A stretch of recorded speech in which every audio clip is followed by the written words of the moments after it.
अच्छा जी, आज की क्लास स्टार्ट करते हैं। औज़ुबिल्लाहि मिनश शैतानिर रजीम। बिस्मिल्लाहिर्रहमानिर रहीम। रब्बि इश्रह ली सदरी व यस्सिर ली अमरी वाहलुल उक़दतम मिन लिसानी यफ़क़हू क़ौली। रब्बि ज़िदनी इल्मा। अच्छा जी, हम लोगों ने भी चैप्टर 1 कंप्लीट कर लिया था। चैप्टर 2 पर आ गए थे। चैप्टर 2 पे हमने कैश सेल्स और परचेज ऑन कैश पे एंट्रीज भी देखी थी, लेजर पोस्टिंग भी देखी थी। फिर आ गए थे हम क्रेडिट सेल और क्रेडिट परचेज पे। दोबारा इसको रिकॉल कर लेते हैं, इनकी तमाम चीज़ों को देख लेते हैं एक बार।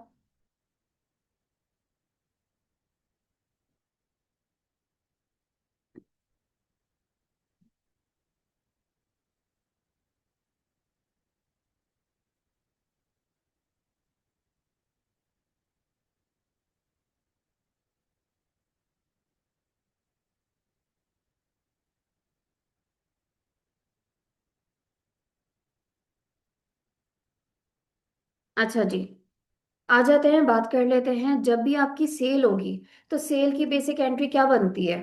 आपने क्रेडिट पे सेल करी है और गुड्स की वर्थ है $1000। तो जल्दी से मुझे एंट्री बताएं, क्या होगी?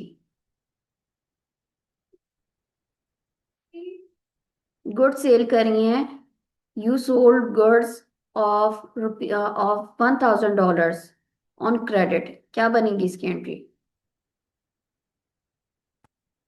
क्या बिजनेस के पास कैश आया, रिसीव हुआ? नहीं हुआ। तो जब आया ही नहीं तो ना डेबिट होगा ना क्रेडिट होगा। बिजनेस के पास अभी तो कैश नहीं आया। अकाउंट या क्रेडिट की बात क्या है कि बाद में कस्टमर आपको पे करेगा।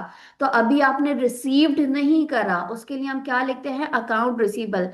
क्या लिखते हैं भाई? Account receivable.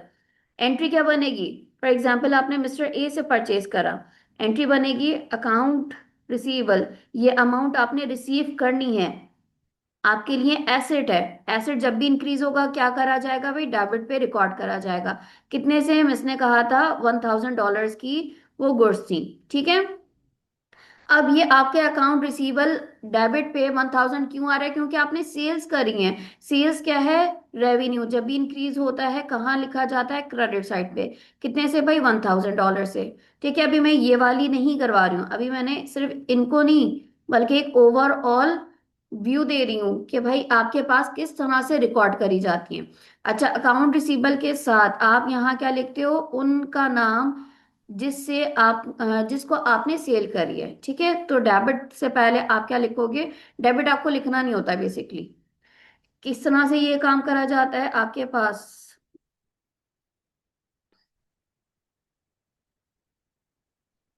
चलें जी, कैसे होता है इसको पूरा एक प्रॉपर फॉर्मेट बनाया जाता है।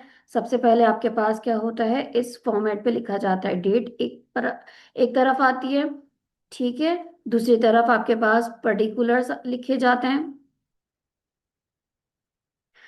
फिर अच्छा, पीआर लिखा जाता है लेकिन इसका कोई काम ऐसा सच नहीं होता। जस्ट आपका पेज रेफरेंस के तौर पे जो आपने फर्स्ट टाइम जहां इसको रिकॉर्ड करा था तो उसका रेफरेंस नंबर यहाँ दिया जाता है। ये तब होता था, तब उस टाइम पे ज़रूरी होता है जब हमारे पास तमाम काम मैनुअली होता था। अब ऑब्वियसली हमारे पास ये काम मैनुअली से ज़्यादा अब कंप्यूटराइज सिस्टम के तौर पर हो रहा है, तो वो खुद ही इस चीज़ को रिकॉर्ड कर लेता है। फिर एक कॉलम होता है भाई हमारे पास डेबिट के लिए और दूसरा होता है क्रेडिट के लिए, ठीक है। तो मैंने ट्रांजैक्शन पढ़ी, good sold rupee for $1000 on credit या ऑन अकाउंट। इसको रिकॉर्ड कैसे करेंगे? फॉर एग्जाम्पल आपके पास ये सेल हुई थी जनवरी 1 को, तो जनवरी 1 कौन सा ईयर है? 2021 एग्जाम्पल के तौर पे, ठीक है। पूरी नहीं आ रही है, आपने इसको आधा करके आधा इस तरह से, या इसको शॉर्ट लिखेंगे, अभी मेरे पास तो जगह नहीं है। वरना मेरा क्या तरीका होता है, सबसे पहले मैं ईयर लिख देती हूँ 2021। अब हर साल सेम बार बार नहीं लिख रही होती, जस्ट मैं आपकी ये डेट लिख देती हूँ बस। पर्टिकुलर्स में क्या आएगा? यही तमाम चीजें जो आपने ऊपर लिखी थी, अकाउंट रिसीवेबल डेबिट और सेल्स क्रेडिट। तो अकाउंट रिसीवेबल मिस्टर ए, ठीक है। डेबिट कितने से? $1000 से। दूसरा आपके पास सेल्स है, थोड़ा सा स्पेस छोड़ के लिखते हैं, ये स्पेस आपका थोड़ा छूट जाता है, फिर आप लिखते हैं सेल्स, यानी दूसरा दूसरा अकाउंट जो आपका क्रेडिट हो रहा है वो। 1000 से क्रेडिट, ठीक है। साथ ही साथ आप इसको लिखते हैं क्या, to record sales on credit या ऑन अकाउंट। ये जो आपने इसका ब्रीफ बताया है इसी लाइन का पूरा, ये कहलाती है नरेशन। क्या कहलाती है भाई? ये आपकी नरेशन कहलाती है। ये पूरा तरीका होता है इन एंट्रीज को बनाने का, जिसको मैं अभी तक रफली बता रही थी, ठीक है। यहाँ तक कोई सवाल? अब आपको समझ में आया कि किस तरह से बनानी है। आपका एक कॉलम होगा डेट का, दूसरा पर्टिकुलर्स का, तीसरा आपका, ये आप बना सकते हैं, कोई मसला नहीं है, ऐसे ही हम शो करवाते हैं। क्योंकि एक पूरा फॉर्मेट आपको पढ़ाया जाता है कि भाई आपने एंट्रीज, जर्नल एंट्रीज कैसे बनानी है। और जर्नल एंट्रीज के अलावा जब आगे आगे बढ़ेंगे तो एडजस्टिंग भी आपको करनी होगी। फिलहाल एंट्रीज कैसे बनाई जाती हैं, किस फॉर्मेट के थ्रू बनाई जाती हैं, डेबिट क्या है, क्रेडिट क्या है। डेबिट साइड आपकी, अगर मैं अपनी साइड से देखूं तो मेरा ये हैंड राइट और ये लेफ्ट हैंड है, ठीक है। तो अगर मैं उस साइड से देखूं अपोजिट आपकी तरफ से, तो आपका राइट क्या हुआ, डेबिट की तरफ का, दूसरा क्या हुआ, क्रेडिट की तरफ। और मेरी तरफ से क्या होगा भाई, मेरी तरफ से क्रेडिट राइट होगा और ये चीज लेफ्ट। तो बस साइड का डिफरेंस होता है, कुछ भी नहीं है, ठीक है। इन शॉर्ट में कहती हूँ, क्रेडिट से पहले डेबिट कॉलम आता है। एक कॉलम डेबिट का है, पहला कॉलम डेबिट का है, दूसरा कॉलम क्रेडिट का है। इसमें साइड का है, कोई इसके कोई इसके क्या कहते हैं, डेफिनेट मीनिंग नहीं है, इन शॉर्ट, ठीक है। यहाँ तक समझ में आया? अच्छा जी, आगे बढ़ते हैं इस चीज को ही लेके। मैं पूरा कॉलम नहीं बना रही हूँ क्योंकि जगह इतनी नहीं है, ठीक है। हम इसको थोड़ा शॉर्ट करके काम करेंगे।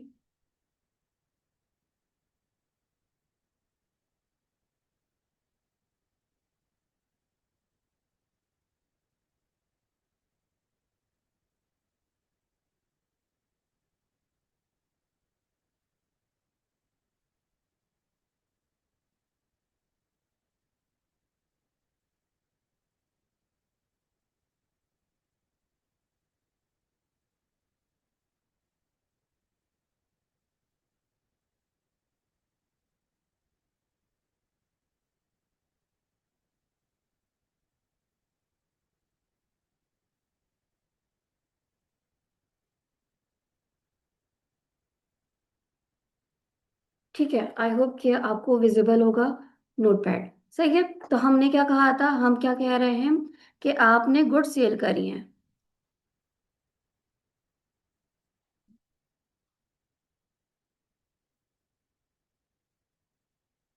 आपने गुड सेल करी है 1000 की।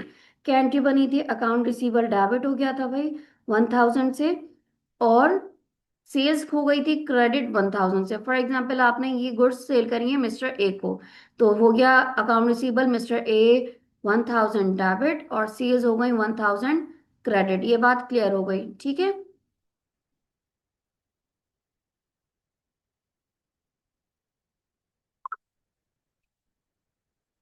अब जब मिस्टर ए मुझे पेमेंट देने आएंगे, अब मुझे जितनी पेमेंट देंगे उतने से क्या हो जाएगा, जिस वक्त देंगे उतने से वो रिसीबल कम हो जाएगी। लेट सपोज मुझे 1000 में से मिस्टर ए ने पेमेंट करी कितनी भाई, फॉर एग्जाम्पल उन्होंने मुझे 500 पे करी है।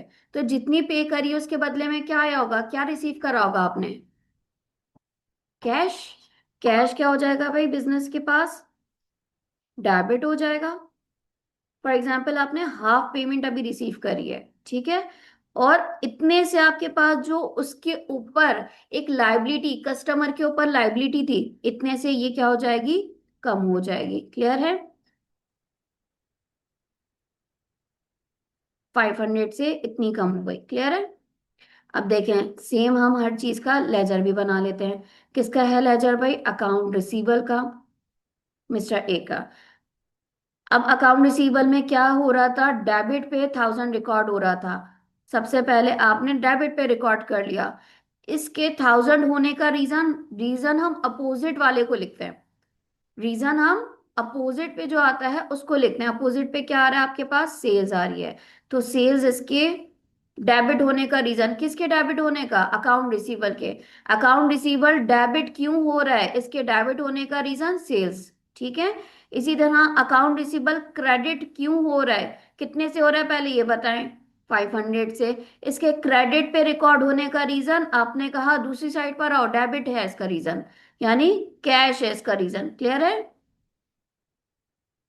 क्लियर हुआ? इसी तरह आप सेल्स का भी बनाते हैं, इसी तरह आप कैश का भी बनाते हैं, हर एक का बनाते हैं। सेल्स क्या हो रही भाई? आपके पास 1000 से क्रेडिट हो रही है। इसके क्रेडिट होने का रीजन आपने कहा जो डेबिट पर है इसका रीजन है। डेबिट पे क्या है? Account receivable. तो अकाउंट रिसीबल सेल्स के क्रेडिट होने का रीजन है। क्लियर है? यहां तक समझ में आया लेजर कैसे बनाते हैं? फिर इसी तरह से आपके पास और क्या है भाई? कैश है। कैश का लेजर, ये जो आपका टी की तरह दिख रहा है, ये टी अकाउंट भी कहलाता है और ये लेजर भी कहलाता है। जैसी एंट्रीज पोस्ट होती हैं आप इसमें फिर लेजर में इसको पोस्ट कर देते हैं। ठीक है। अब ये कैश क्या हो रहा है? 500 से डेबिट हो रहा है। कहाँ? एक साइड है आपके पास ये डेबिट और क्रेडिट क्या है मिस? यहाँ पे भी आपके पास जो टी अकाउंट बनता है, ये लेजर जो बन रहा है, इसकी दो साइड वैसे ही हैं। जो डेबिट पहले आएगा, क्रेडिट बाद में आएगा, कुछ नहीं बदलेगा इसमें भी। ठीक है। सेम आपके पास यहाँ पे सेल्स के लिए सेल्स रेवेन्यू है, डेबिट साइड इसकी ये है, क्रेडिट साइड ये है। ठीक है।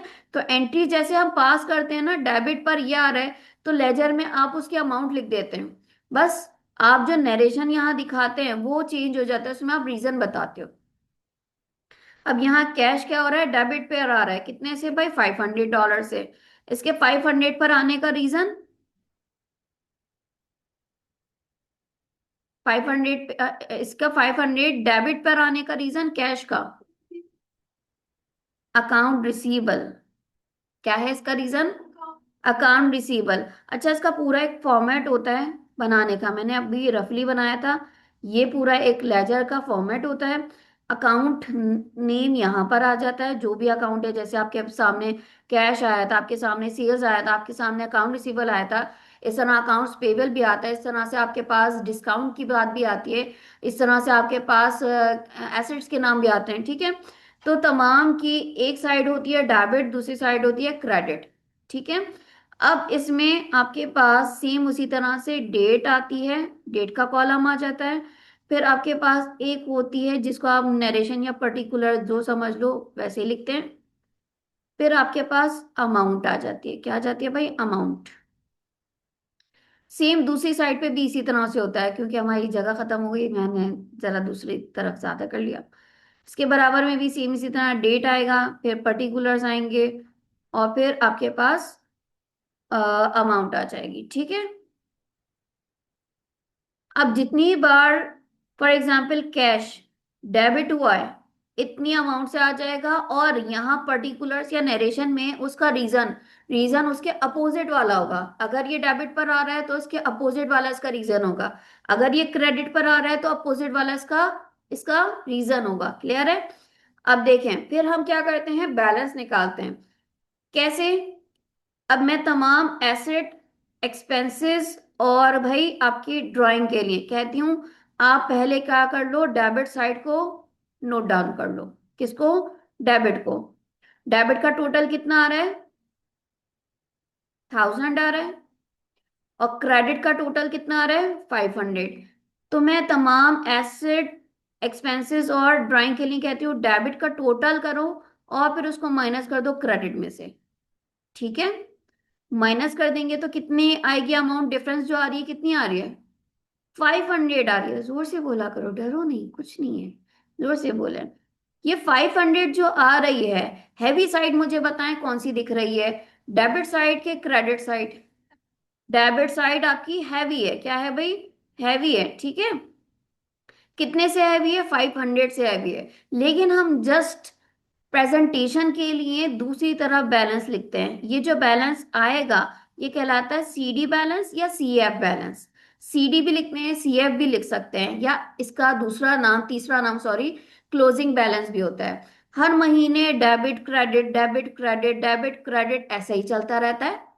और पीरियड जब एंड, मंथ जब एंड हो जाता है, तो आपके पास सीडी CF या क्लोजिंग बैलेंस आता है। अब यहाँ पे कितना दिख रहा है, 500 दिख रहा है। क्यों? क्योंकि हमें, हमारा ये प्रेजेंटेशन स्टाइल होता है कि दोनों तरफ आप इक्वल दिखाते हो, जबकि इक्वल नहीं है। भारी साइड कौन सी है, हैवी साइड कौन सी है, 1000। ये जो 500 का बैलेंस है, ये डेबिट का बैलेंस है, जिसको आप बैलेंस करवाने के लिए, यानी दोनों तरफ इक्वल दिखाने के लिए दूसरी साइड ले जाते हैं। ठीक है, इसको दूसरी तरफ इसी वजह से ले जाते हैं। अब क्या हो जाता है, ये जो बैलेंस आपका CD बैलेंस, CF बैलेंस निकल कर आता है, या क्लोजिंग बैलेंस, ये आगे जाता है, ये आपके पास ट्रायल बैलेंस में जाता है। ट्रायल बैलेंस के बाद फिर फाइनेंशियल स्टेटमेंट्स तक जाता है। ठीक है, क्लियर है यहाँ तक? इस तरह से आपके पास तमाम एंट्रीज क्या होती है, सेम इसी तरह से बन रही होती हैं। यहाँ तक कोई सवाल? इसको रिकॉर्ड करना चाहें रिकॉर्ड कर लें। अगर तो कस्टमर पूरी पेमेंट कर देता है तो इतना क्या हो जाएगा, इसके बजाय 500 के बजाय क्या आ जाता, 1000 डेबिट हो जाता, और इतने से आपका अकाउंट रिसीबल पूरा खत्म हो जाता। यानी यहाँ पे भी 1000 आ जाता, और यहाँ पे भी 1000, तो कुछ बैलेंस बचता नहीं, बचता, नील बैलेंस होता। अकाउंट रिसीबल का फिर बैलेंस आगे जाता ही नहीं। ठीक है, यहाँ तक कोई सवाल? इसको लिखें।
डन।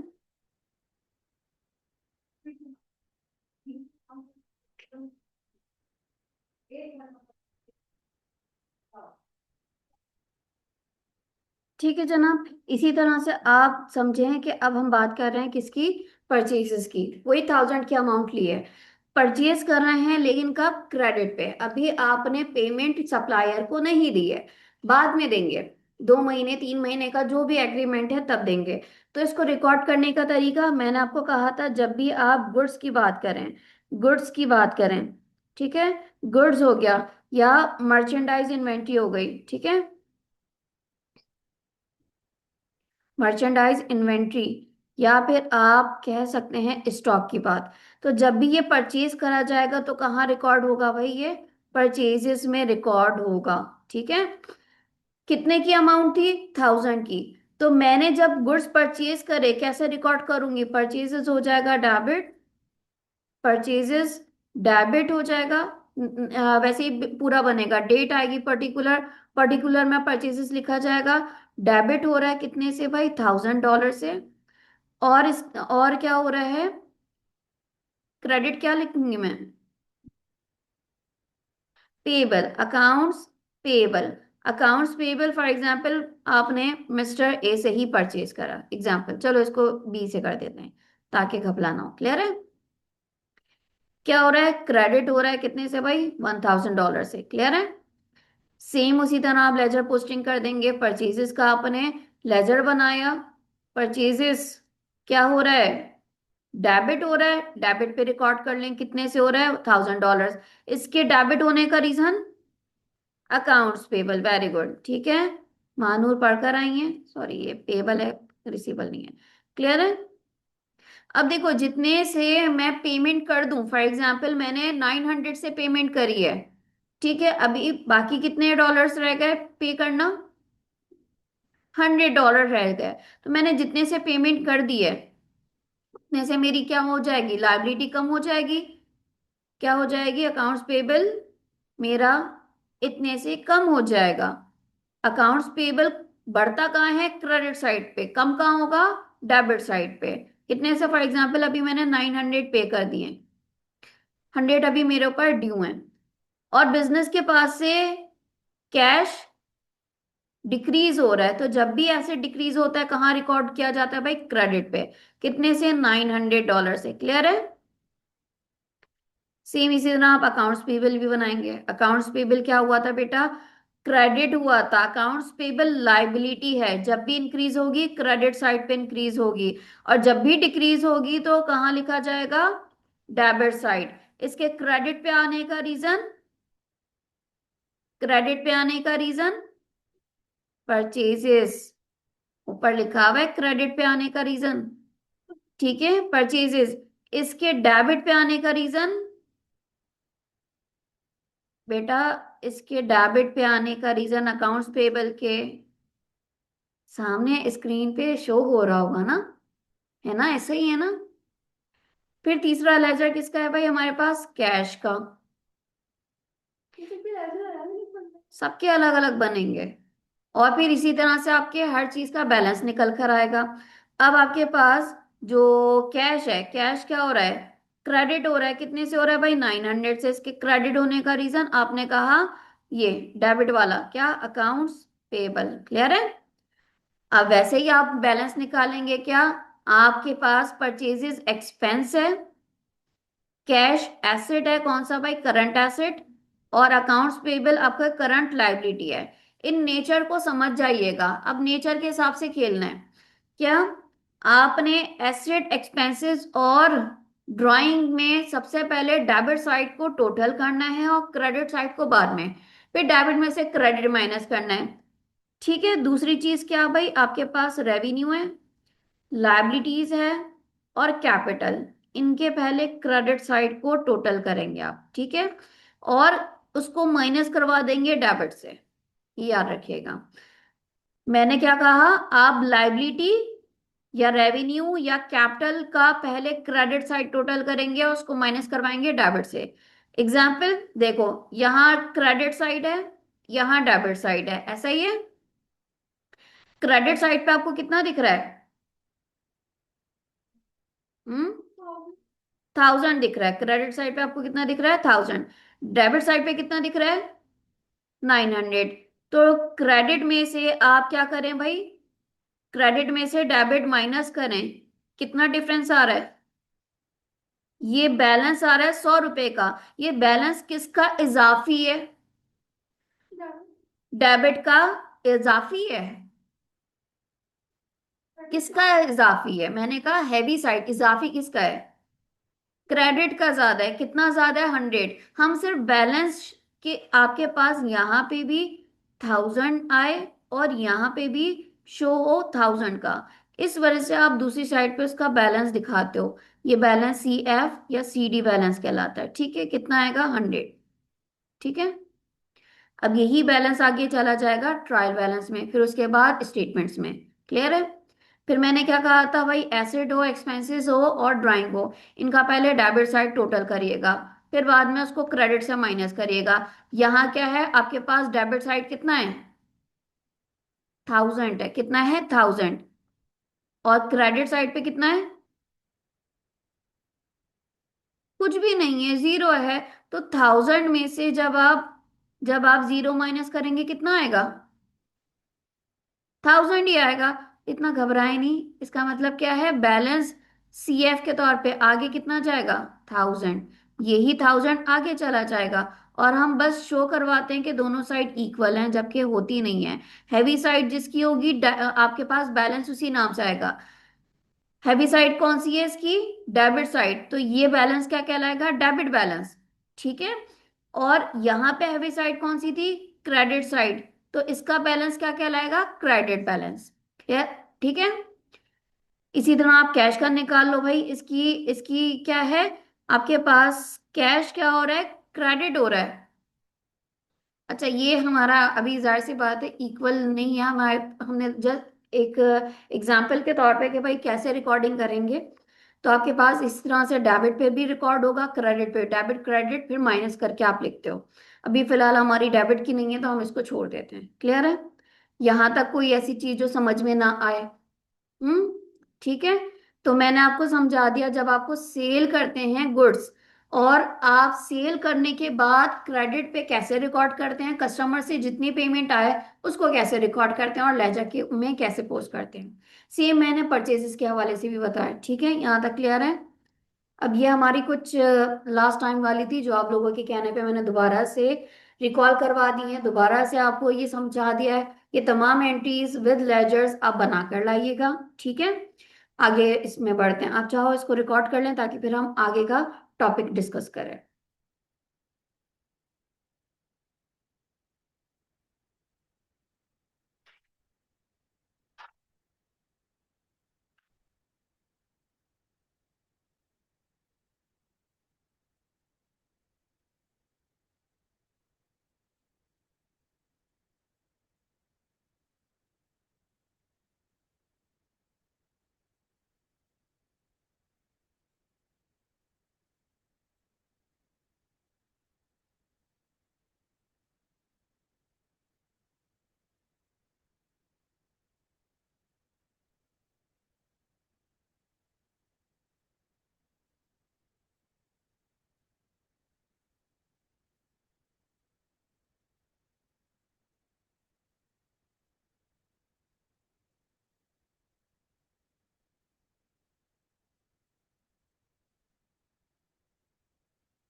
ठीक है, यहाँ तक समझ में आ गया, आगे बढ़ें।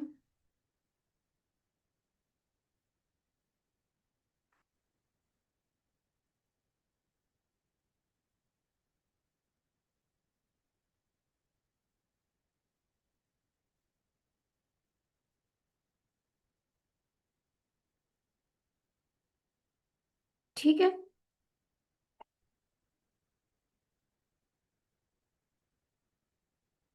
अच्छा जी, आगे बढ़ते हैं। ये क्वेश्चंस करे थे आपने, इन क्वेश्चंस को करें जल्दी से। आई तक ट्रांजैक्शंस हैं, इनको रिकॉर्ड करें।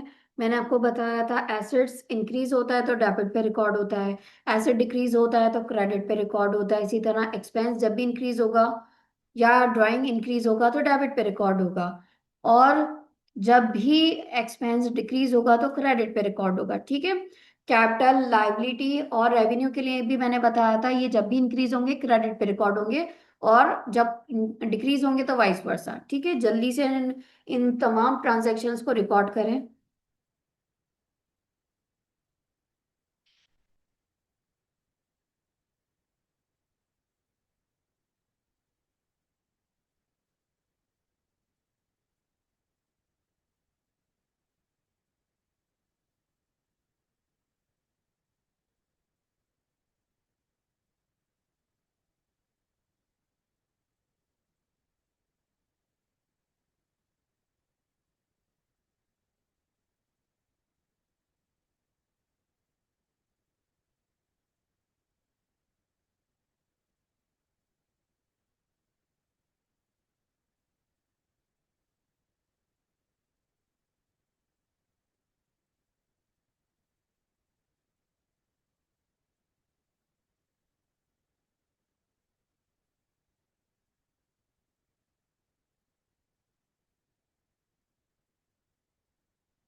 डन।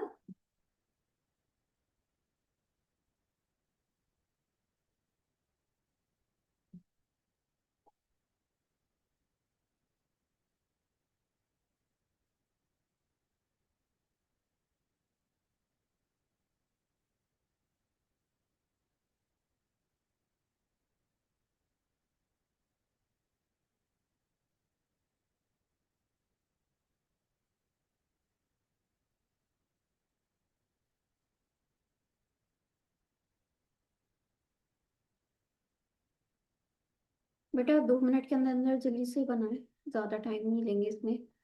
ठीक है। नहीं नहीं, सारे ही बनाए हैं।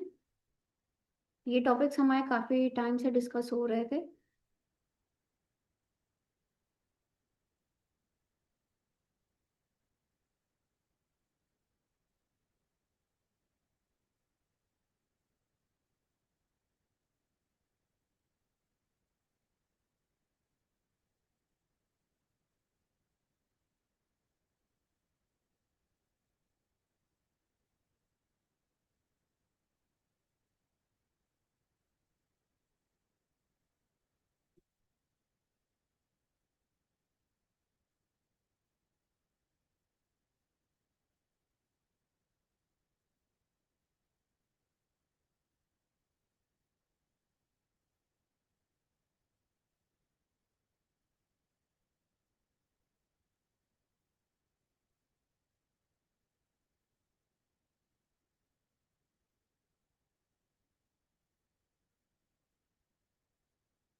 हाँ जी, डन।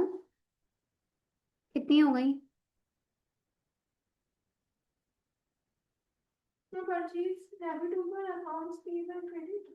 आप पहले खुद तो बनाए, फिर हम चेक करेंगे ना।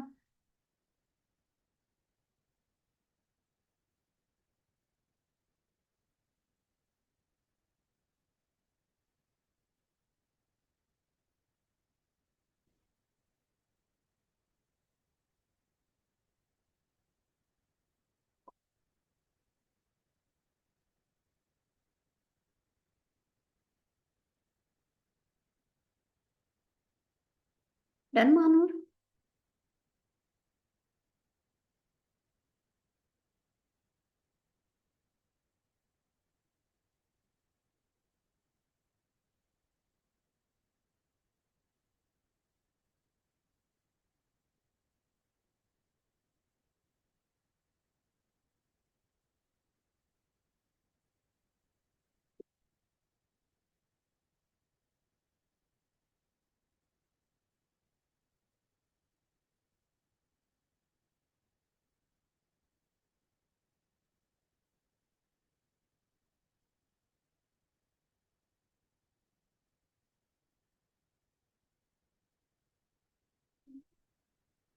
हम्म।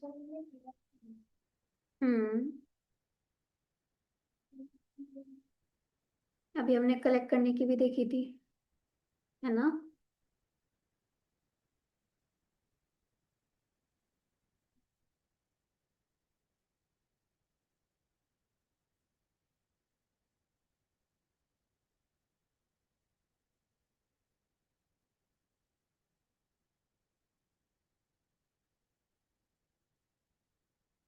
अभी पहले आप एंट्रीज बनाए, लेजर बाद में बनाइएगा। अभी बस आप एंट्रीज बनाए। सवाल में लिखा हुआ है ना, क्या लिखा हुआ है? Identify the debit and credit entries in the following transactions.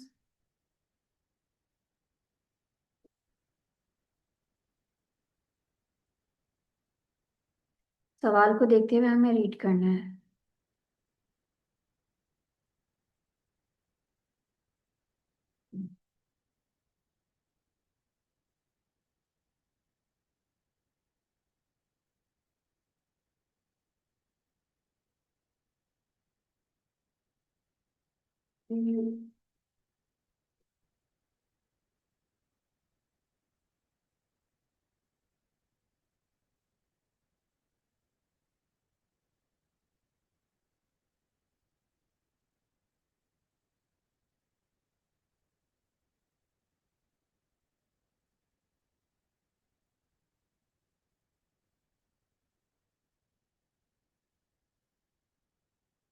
ठीक है भाई, आगे बढ़ते हैं। चलें इसको चेक करते हैं।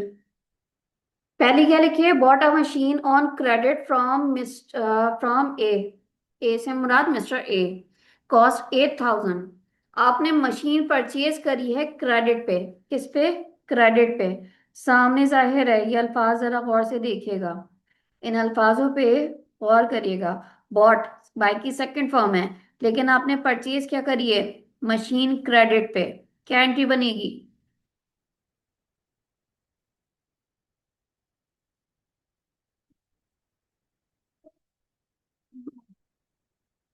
आपने क्या बनाई है? इस पर आएगी, उस पर आएगी, आप मुझे अपना बताओ। Purchases from mister debit.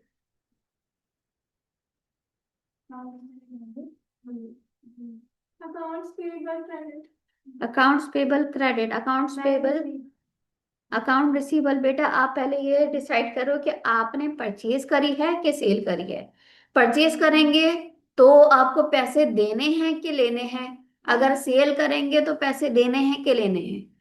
ठीक है। रिसीवेबल। रिसीव करना रिसीवेबल। मिलना है आगे। पे करना पेएबल। कब पे करेंगे? जब सेल करेंगे कि परचेज करेंगे? जब परचेज करेंगे तो आपने आपने पैसे देने होंगे, पेएबल होंगे, या फिर आपने रिसीव करने होंगे, रिसीवेबल, पेएबल। ठीक है, दोनों अपने दिमाग में रखना। अब आपने परचेज क्या करा है? गुड्स। मशीन। मशीन और गुड्स में फर्क है। मशीन आपका नॉन करंट एसेट है, जिसको बिजनेस में आपने मोर देन 1 ईयर बेनिफिट लेना है। गुड्स वो तमाम चीजें जो आपके पास रिसोर्स हैं, आपका है, लेकिन मकसद क्या है? उनको आपने 1 साल के अंदर अंदर सेल करके फायदा लेना है। तो गुड्स सिर्फ अपने नाम से नहीं आएंगी। गुड्स जब आएंगी परचेजेस में रिकॉर्ड होंगी। और जितनी भी आपके पास एसेट है वो अपने नाम से आएंगे। तो आपके पास मशीन आ रही है, आपने बाय करी है, बिजनेस के पास आ रही है, मशीन हो जाएगी भाई डेबिट। और अकाउंट्स पेबल क्रेडिट यहां लिखा हुआ है, देखें। ऐसी किस किसने बनाई है? किसकी सही है, किसकी गलत है? आपकी सही है। तो आपने परचेजेस क्यों बोला? तो परचेज लिखा है, गलत है। परचेज और मशीनरी में फर्क है। एंट्री रॉन्ग है। मशीन डेबिट है। आपको मैंने तभी बता दिया था। जब भी आप गुड्स, मर्चेंडाइज इन्वेंट्री या आप स्टॉक की बात करते हो, इसका मतलब क्या है? आपने सेल करना है। हमेशा परचेजेस में रिकॉर्ड होगा। इसके अलावा जितनी भी चीजें हैं, एसेट अपने नाम से आएगा हमेशा, चाहे वो फर्नीचर हो, चाहे वो इक्विपमेंट हो, चाहे वो आपके पास बिल्डिंग हो, चाहे वो आपके पास कोई फिक्चर्स हो, प्लांट हो, मशीनरी हो, कुछ भी हो, मोटर व्हीकल क्यों ना हो, वो तमाम अपने नाम से रिकॉर्ड होगा। अब आपने पैसा दे दिया है तो कैश क्रेडिट। अगर नहीं दिया तो आपके आपके ऑर्गेनाइजेशन पे जिम्मेदारी है, पेएबल आपका आएगा। ठीक है। दूसरी चीज क्या थी भाई? Bought goods. अब यहां पे आपको दिख रहा है आपने गुड्स बाय करें। बाय की सेकंड फॉर्म, बाय कर चुके हैं। किस पे भाई? क्रेडिट पे। मिस्टर बी से कितने के? 500। आप अब लिखोगे परचेसेस डेबिट और पेबस क्रेडिट। पेबस के साथ उस सप्लायर का नाम आएगा जिससे आपने परचेज करे गुड्स। सेम आपने जैसे ऊपर लिखा था जिससे परचेज करे थे, उस सप्लायर का नाम आया था। ठीक है, यहां तक कोई सवाल? ठीक है। अब जरा अपने पास तीसरा चेक करें, सोल्ड गुड्स। अब सेल कर रहे हैं गुड्स, लेकिन किस पे? क्रेडिट पे। कितने हैं भाई? 1200 की आपने सेल्स करी है मिस्टर सी को। एंट्री बताएं। एंट्री बताएं। आप लोगों ने क्या क्या बनाई है?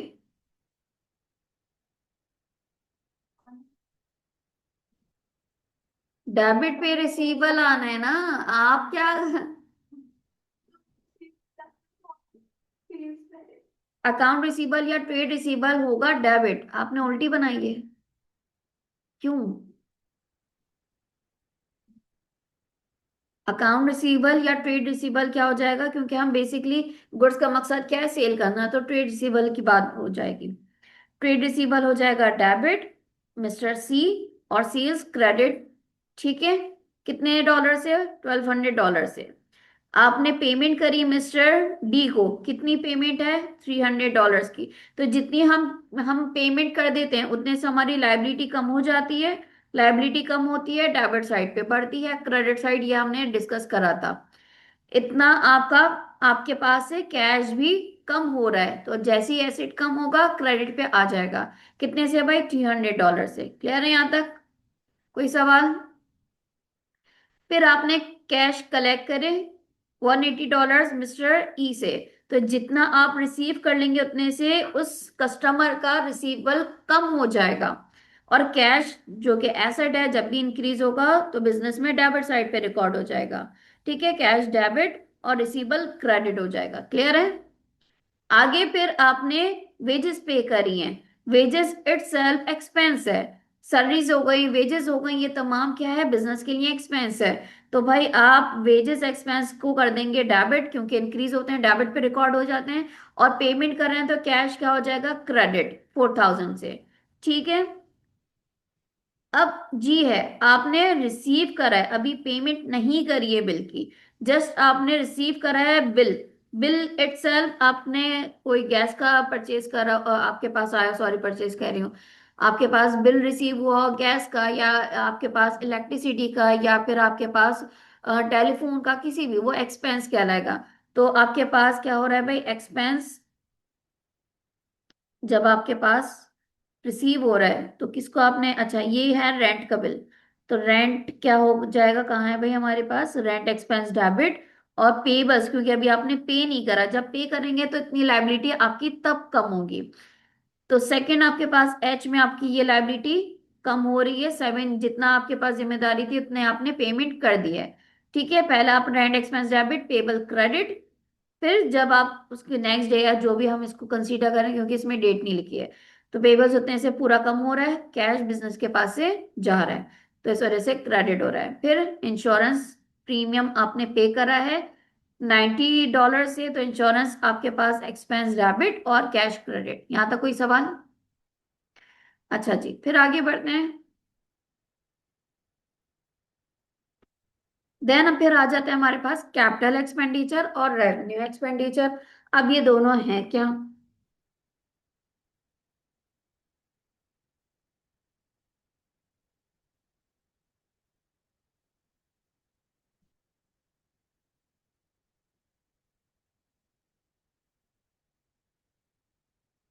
अच्छा भाई, दो कॉलम्स बना लेती हूँ मैं।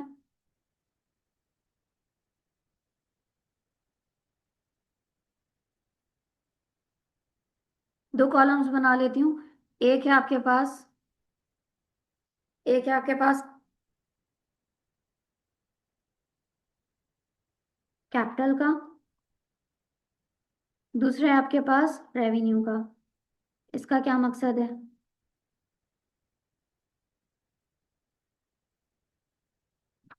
हम्म, सुने सुने नाम लग रहे हैं तो, इसका क्या मकसद है? रेवेन्यू जो बिजनेस से इनकम जनरेट हो जाती है आपके पास, और कैपिटल जो बिजनेस ओनर, मतलब जो बिजनेस जो आपका लगा हुआ होता है, मतलब ओनर का शेयर होता हाँ, ये वो वाली डेफिनेशन है जो हमने फाइनेंशियल एलिमेंट्स में पढ़ी थी, है ना, लेकिन ये उससे रिलेट नहीं कर रहा है। अब ये क्या है, ये एक अलग चीज है। पहले मैं कैपिटल और रेवेन्यू में जो डिफरेंसेस आते हैं वो देखना। अच्छा, कैपिटल जो है, कैपिटल से रिलेटेड जितनी भी आपके पास आगे बात आएंगी, वो रेयरली होती हैं, रेयरली, या फिर वंस अपॉन अ टाइम होती हैं। जबकि रेवेन्यू से रिलेटेड, अब ये आप वो वाला रेवेन्यू नहीं समझना कि मैंने सेल्स करी है या सर्विस प्रोवाइड करी तो उसके बदले में जो अमाउंट आई वो नहीं। ये अलग कॉन्सेप्ट है। क्या है, रेवेन्यू से मुराद है रेगुलर रूटीन की चीज। ठीक है।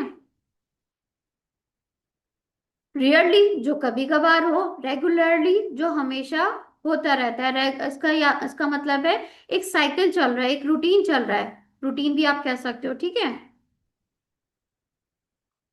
अब इसमें आपके पास एक्सपेंडिचर होते हैं और एक होता है आपके पास, क्या होता है भाई,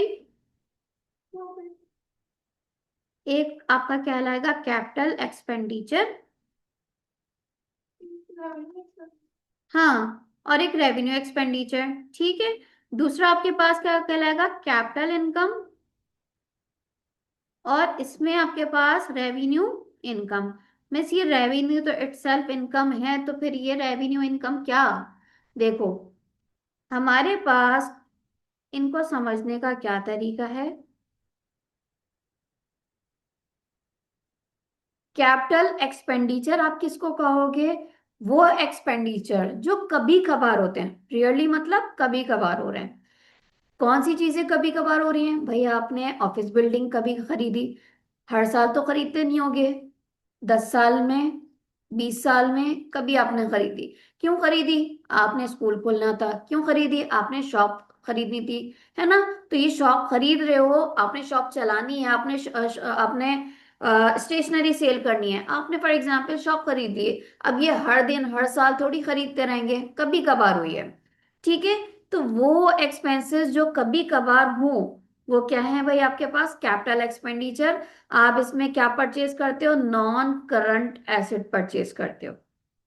अब ये नॉन करंट एसेट परचेज करते हैं, तो जब तक ये हमारे ऑफिस में यानी हमारी फैक्ट्री में आके, जब तक ये प्रोडक्शन स्टार्ट नहीं हो जाती इसके, यानी बिल्कुल स्टार्ट करने तक का, वहां जहां से आपने इसको परचेज करा है, उस फैक्ट्री से लेके अपने फैक्ट्री तक लाने से पहले, यानी आपके पास बिल्कुल स्टार्ट करने से पहले पहले तक जितना भी खर्चा हो रहा है, वो तमाम क्या कहलाएगा, आपका कैपिटल एक्सपेंडिचर। कौन सा एक्सपेंडिचर भाई, कैपिटल एक्सपेंडिचर।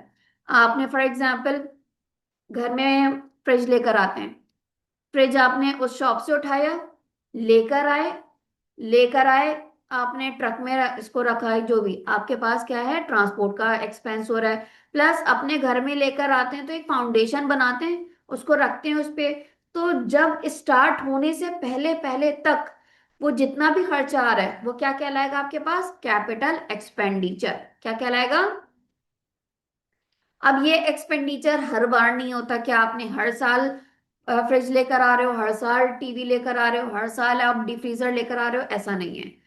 20 साल, 10 साल में लेकर आते हो। इसी तरह बिजनेस भी जब ये ऑपरेट कर रहा होता है, फॉर एग्जाम्पल मशीन के, आपकी मशीन की रिक्वायरमेंट है, क्यों, क्योंकि आपने आइसक्रीम का बिजनेस करना है, आपने उससे मैन्युफैक्चरिंग करनी है, ठीक है, आपने उससे प्रोडक्शन करनी है। तो उसको बनाने के लिए, उसको प्रोड्यूस करने के लिए मशीन की जरूरत है। अब मशीन लेकर आए किसी और फैक्ट्री से, कहीं और सप्लायर से लेकर आए, उससे खरीदी, खरीदने के बाद ट्रांसपोर्टेशन की कॉस्ट, अगर आपको यहाँ पे लगाने के लिए अपनी फैक्ट्री में स्टार्ट करने से पहले उसको लगाना पड़ रही है, डिगिंग वगैरह के जरिए फिक्स करवाना पड़ रही है, उसकी कॉस्ट, प्लस जो लेबर उसको फिक्स कर रहा है, उसको लगा रहा है, उसको स्टार्ट करने से पहले उसको लगाना पड़ता है ना, उस तक की कॉस्ट क्या है आपके पास, कैपिटल एक्सपेंडिचर। क्लियर है, यहां तक समझ में आया।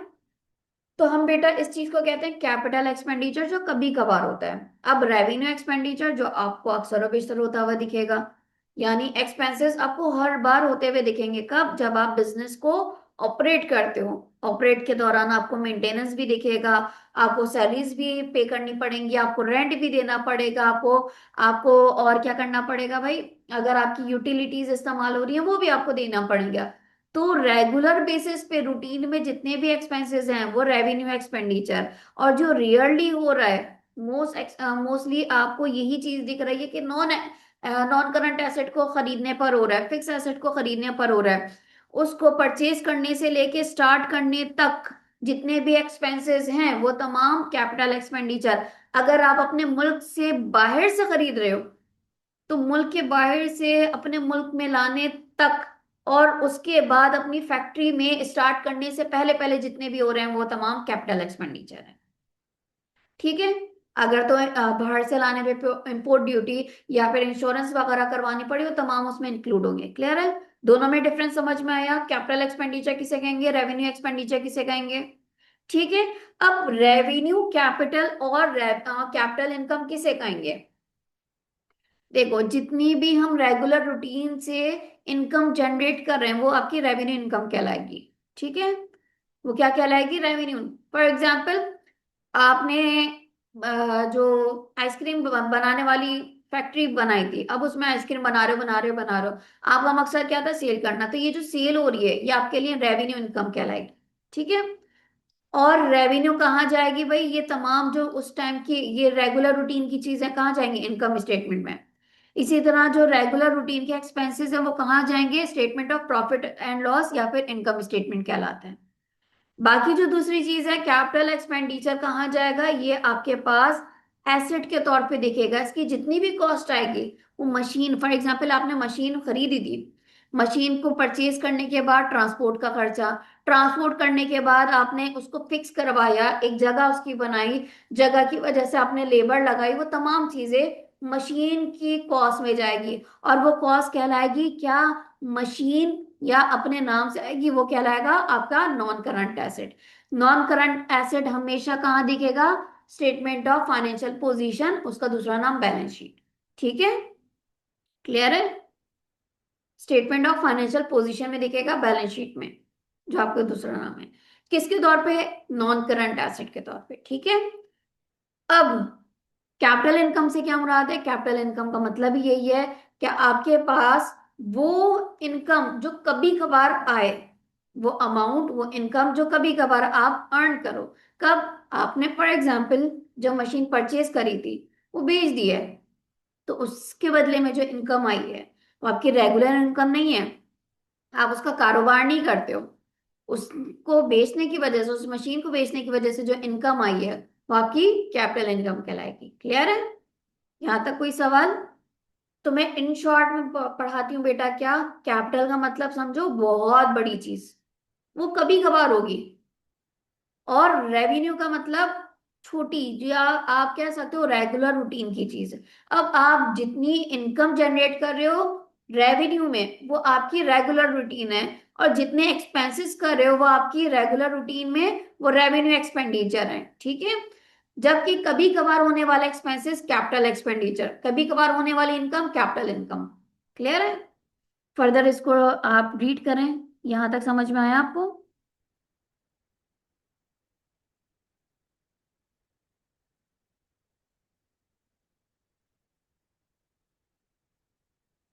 ठीक है, इसको रीड करें जरा।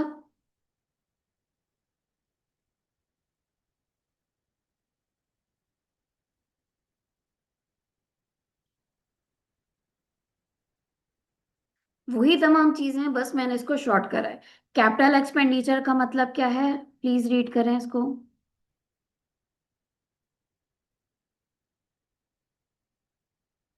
कैपिटल एक्सपेंडिचर क्या लिखा है? रीड करें इसको।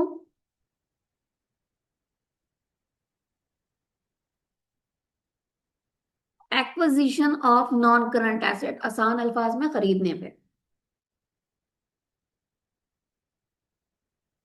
अर्निंग कैपेसिटी, और अगर आप किसी किस्म की इम्प्रूवमेंट लेकर आ रहे हो, फॉर एग्जाम्पल भाई, मैंने लैपटॉप लिया था यूट्यूब चैनल के लिए, ताकि मैं कुछ बना सकूं अपनी वीडियोस, और फिर जाहिर सी बात है मार्केट में आऊं, पैसा कमाऊं।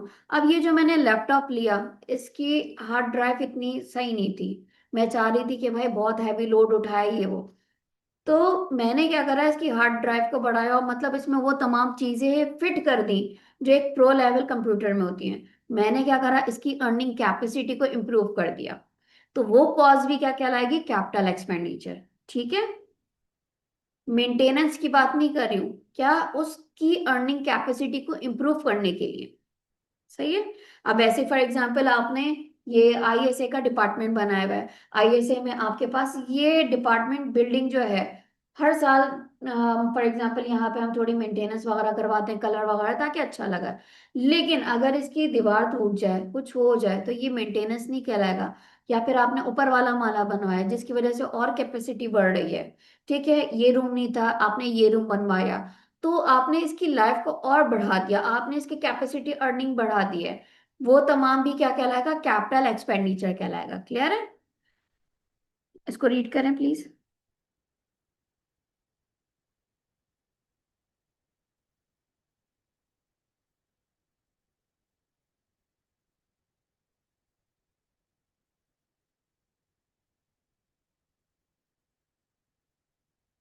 डन।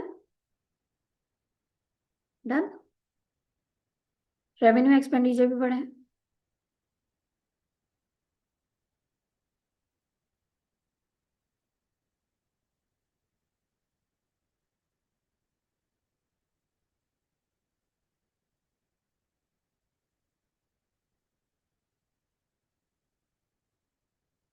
बेटा ये बहुत इंपॉर्टेंट टॉपिक है, कैपिटल एक्सपेंडिचर, रेवेन्यू एक्सपेंडिचर। इससे रिलेटेड आपके पास एक और बड़ा टॉपिक आना है। अगर आप इसको क्लियर नहीं कर पाते तो उस टॉपिक में आपको डिफिकल्टी होगी। अगर उस टॉपिक में डिफिकल्टी होगी तो आपको ये समझ में नहीं आएगा कि भाई हम जो जिसको कैपिटल एक्सपेंडिचर मान रहे हैं तो उसको आप स्टेटमेंट ऑफ फाइनेंशियल पोजीशन में क्यों दिखा रहे हैं। ठीक है, तो इनका ताल्लुक स्टेटमेंट में प्रेजेंटेशन से। आप किसी को रेगुलर एक्सपेंसेस मान के उस साल के एक्सपेंसेस में से माइनस करवा रहे हो। स्टेटमेंट आप बनाते हो statement of profit and loss, तो उस साल के जितने रेगुलर रूटीन के पार्ट होते हैं, जितने एक्सपेंसेस होते हैं रेगुलर के, वो आप उस साल के रेवेन्यू में से माइनस कर देते हो। रेवेन्यू जो आपका रेगुलर रेवेन्यू है, जो आपकी सेल्स की वजह से आ रहा है, जो आपकी हो सकता है कि आप सर्विस प्रोवाइड करो उस वजह से आ रहा है। देखो, मैं सर्विस प्रोवाइड कर रही हूँ, ये मेरी रेगुलर रूटीन की है बात है, मैं मेरी रेगुलर इनकम है। ठीक है। हाँ, अगर मैं इस बिजनेस की बजाय इस बिल्डिंग को बेच दूं, मैंने ये बिल्डिंग खरीदी है, बिल्डिंग को खरीदा क्यों? क्योंकि मैं यहाँ पे बच्चों को पढ़ाऊं। तो ये मेरे लिए जो परचेज करना था इस बिल्डिंग को, वो मेरे लिए कैपिटल एक्सपेंडिचर था। इसको आप एसेट के तौर पे दिखाओगे फाइनेंशियल स्टेटमेंट में, स्टेटमेंट ऑफ फाइनेंशियल पोजीशन में। ठीक है, नॉन करंट एसेट के तौर पे। जबकि यहाँ से रिलेटेड जितने मेरे पास एक्सपेंसेस हो रहे होंगे, यहाँ की जितनी यूटिलिटीज मैं इस्तेमाल कर रही हूँ और मेंटेनेंस करवा रही हूँ, यहाँ पे सैलरीज भी दे रही हूँ, यहाँ पे वेजेस का खर्चा भी बर्दाश्त कर रही हूँ, बहुत सारी चीजें, वो मेरी कहाँ जाएंगी? Statement of profit and loss में। क्लियर है? अब जितना मैं इस यहाँ से बच्चों से फीस के तौर पे जितनी अर्निंग कर रही हूँ, वो मेरे लिए क्या है? Revenue, revenue income. ठीक है, रेगुलर इनकम। और अगर मैंने, अल्लाह ना करे, ये बेची दी, ये चीज बेच दी, यानी बिल्डिंग की बात हम कर रहे थे, बेच दी, तो वो मैं हर बार तो नहीं बेचती रहूंगी, मेरा इसका कारोबार थोड़ी है। कभी कभार का खर्चा है या जो भी है, मैंने क्या करा, इसको भाई, मैंने कहा सही है, यहाँ का मैं पोर्शन नहीं बर्दाश्त कर पा रही, दूसरे पोर्शन में जा रही हूँ, मैं बस एक ही पोर्शन में लिमिटेड हूँ, मैं इसको बेच रही हूँ। ठीक है, कैपिटल और रेवेन्यू में मैंने बुनियादी फर्क बताया है। क्लियर यहाँ तक? आगे बढ़े। अच्छा जी, फिर इससे रिलेटेड हमारे पास एक क्वेश्चन आता है। क्या लिखा है आपके पास? क्वेश्चन प्लीज रीड करिएगा। क्या लिखा है? State whether each of the following items should be classified as, क्या, कैपिटल और रेवेन्यू एक्सपेंडिचर और इनकम। कौन सा आपका कैपिटल एक्सपेंडिचर है, कौन सा आपका रेवेन्यू एक्सपेंडिचर है, कौन सा आपके कैपिटल इनकम है, कौन सी रेवेन्यू इनकम। अब आपने A B C D E F G H I J K, इन तमाम ट्रांजैक्शंस में देखना है, अपने पास पहले नोट डाउन करें। क्या दो कॉलम्स बनाएं? दो नहीं बल्कि चार कॉलम्स बनाएं। कौन से? Capital expenditure, revenue expenditure, capital income, revenue income. अब जो आपको लग रहा है उस कॉलम में लिख दें। अगर आपको ए लग रही है तो ए, अगर फॉर एग्जांपल कैपिटल एक्सपेंडिचर लग रहा है तो आप कैपिटल एक्सपेंडिचर में आप सिर्फ ए लिख दो, बाकी में सब में क्या आ जाएगा? डैश। ठीक है,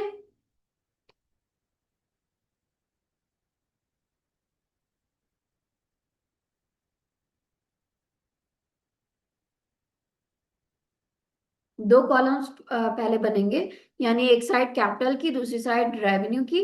ठीक है, और मजीद उसमें सेमी कॉलम्स बना लें। कैसे? Capital expenditure, revenue in capital revenue, sorry capital income, दूसरा आपके पास रेवेन्यू एक्सपेंडिचर और रेवेन्यू इनकम। ठीक है, इस तरह से।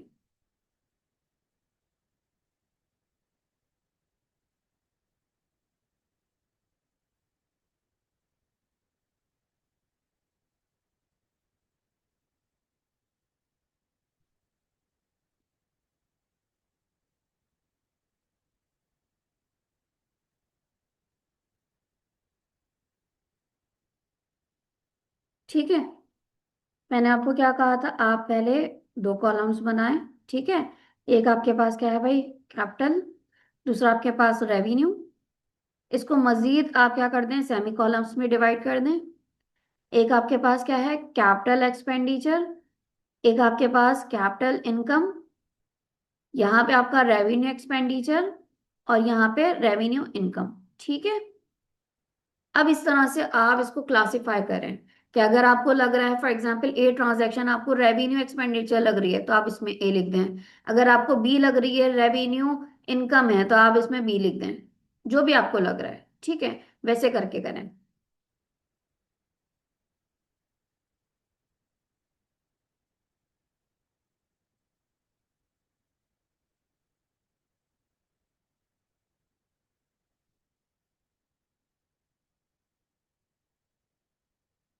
आई गेस 2 मिनट इसके लिए काफी है, क्योंकि इतना लेंदी नहीं है, बस पढ़ना है, इसको समझना है कि क्या बात लिखी गई है, फिर हम इसमें डिस्कस करेंगे।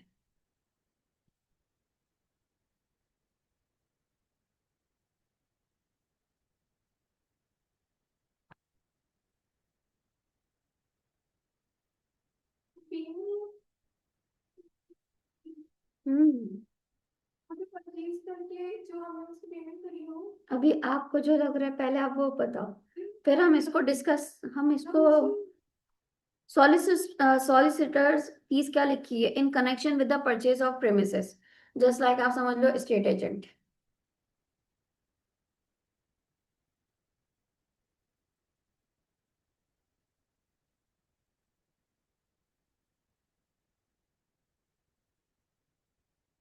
क्विकली करिएगा, 2 मिनट का टाइम है, मैं घड़ी में टाइम देखती हूँ जल्दी से, फिर मैं उसी टाइम पे आपको स्टॉप करवा दूंगी।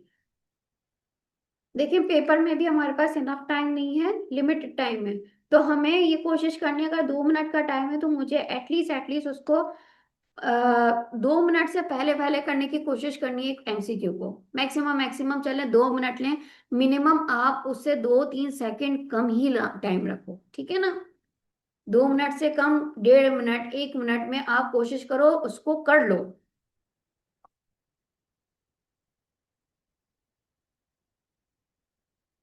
अब जल्दबाजी नहीं करनी है, लेकिन हाँ 2 से 3 बार उस सवाल को अच्छे से पढ़ना है। आपका पहले ये अटेम्प्ट होना चाहिए था पूरे क्वेश्चन को ए से के तक पूरा पढ़ लें। फिर आपका सेकंड क्या होना चाहिए था, इसको एनालाइज करना था कि भाई जो सिचुएशन बन रही है, for example purchase of premises, ये क्या है, ये रेगुलर की बात हो रही है या फिर कैपिटल की बात हो रही है, यानी सॉरी रेगुलर की बात हो रही है या फिर ये रेयरली बात है। रेयरली है तो फिर इसको कहाँ, एक्सपेंडिचर में या इनकम में रखूं। रेगुलर की बात है, क्या इसको मैं एक्सपेंडिचर में रखूं या इनकम में रखूं, किस में रखूं। क्लियर है। फौरन से हमें गलत पे नहीं जाना होता है, हमें गलत को सही पे आप जाने के लिए क्या करोगे, गलत को पहले एलिमिनेट करोगे फिर सही पे जाओगे।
Done.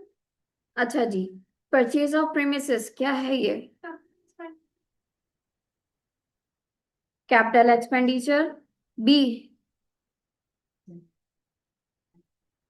Capital income. Revenue expenditure. आपने परचेज जो करा था, प्रीमिस यानी बिल्डिंग जो परचेज करी थी, वो किसी के थ्रू करी थी। ठीक है, लिखा हुआ है solicitors fees in connection with the purchase of premises. तो उसकी फीस आपने दी है, ये किस में आना चाहिए? रेवेन्यू में, कैपिटल एक्सपेंडिचर में। खरीदने तक, तो हमने कहा था ना, खरीदने से लेके स्टार्ट होने तक जितना भी एक्सपेंस है वो कैपिटल एक्सपेंडिचर। तीसरा, कैपिटल एक्सपेंडिचर। चौथा, revenue expenditure. Revenue. Very good. पांचवा, E, capital income. Capital income. Hmm और और revenue income. F, revenue income. एक की आवाज आ रही है। Capital expenditure. कैपिटल। हम्म जी कैपिटल। Capital expenditure. एक मिनट, क्या? तो आपने इतना यहां तक करा, सही करा गलत करा? सही करा। अच्छा, एफ के बाद G, H, I, revenue. Q, cost of installing new machinery in the premises of the business. मैंने बोला था इंस्टॉल करने की भी, और अगर वो लेबर कर रहा है इंस्टॉल तो उस तक की भी कॉस्ट आएगी। हाँ, जो उसको ऑपरेट कर रहा है वो अलग बात है, ऑपरेट तो रेगुलर बेसिस पे होगा, लेकिन जो इंस्टॉल कर रहा है वो अलग है, वो कैपिटल की बात आ रही है। Wages of the machine operator. Hmm ठीक है, क्लियर है यहाँ तक? कोई सवाल इससे रिलेटेड? यहाँ तक अल्हम्दुलिल्लाह, अल्लाह का लाख लाख शुक्र है, बहुत करोड़ों शुक्र है कि हमारे चैप्टर 2 कंप्लीट हो गया है। बेटा काइंडली पढ़ लें इससे पहले ये आपको ना बहुत डरावना लगे, बहुत खतरनाक तरीके से ये आपके साथ ट्रीट करे, इससे पहले पढ़ लीजिए। अच्छा, हमारी क्लास का टाइम क्या है वैसे? 4 बजे तक है, तो स्टार्ट कर लें। ठीक है, चैप्टर 2 के बाद चैप्टर 3 आ जाते हैं। Recording, summarising and posting transactions. कैसे रिकॉर्ड करना है ये तो हमने सीख लिया, दोबारा से इसमें देख लेते हैं क्या क्या चीजें आ रही हैं। Recording business transaction, business transaction को कैसे रिकॉर्ड करते हैं भाई? अच्छा, मैं ओवरव्यू दे देती हूँ किस तरह से आप रिकॉर्ड करते हैं।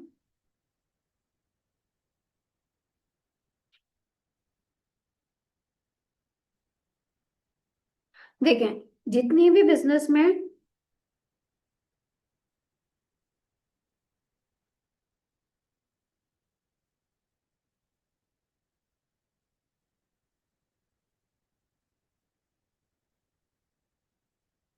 ठीक है, बिजनेस में जितनी भी हमारे पास ट्रांजैक्शंस होती हैं, कैसे पता चलेगा कौन सी ट्रांजैक्शंस हो रही हैं? तो भाई बिजनेस में जितनी भी ट्रांजैक्शंस होती हैं,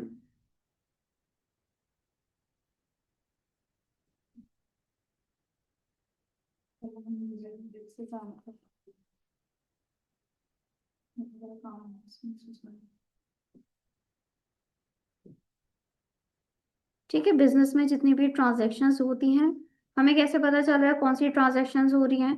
तो हमें बिजनेस में ट्रांजैक्शंस पता चलती हैं उनके सोर्स डॉक्यूमेंट से। ठीक है, सोर्स डॉक्यूमेंट्स के बाद जो फर्स्ट टाइम आप रिकॉर्ड करेंगे, कहाँ रिकॉर्ड करेंगे?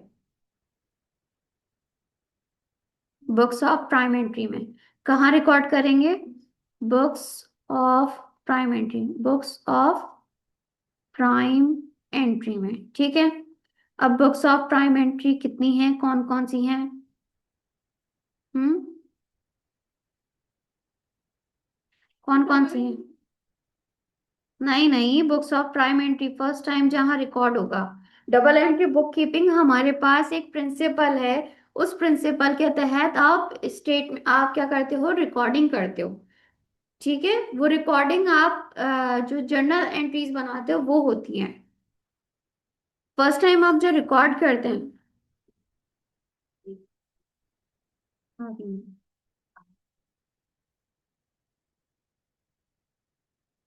फर्स्ट टाइम आप जो रिकॉर्ड करते हैं, 2 मिनट देंगे।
पहले कुछ पढ़ा नहीं है, फॉर्मुलेशन नहीं, फिर एग्जाम्पल।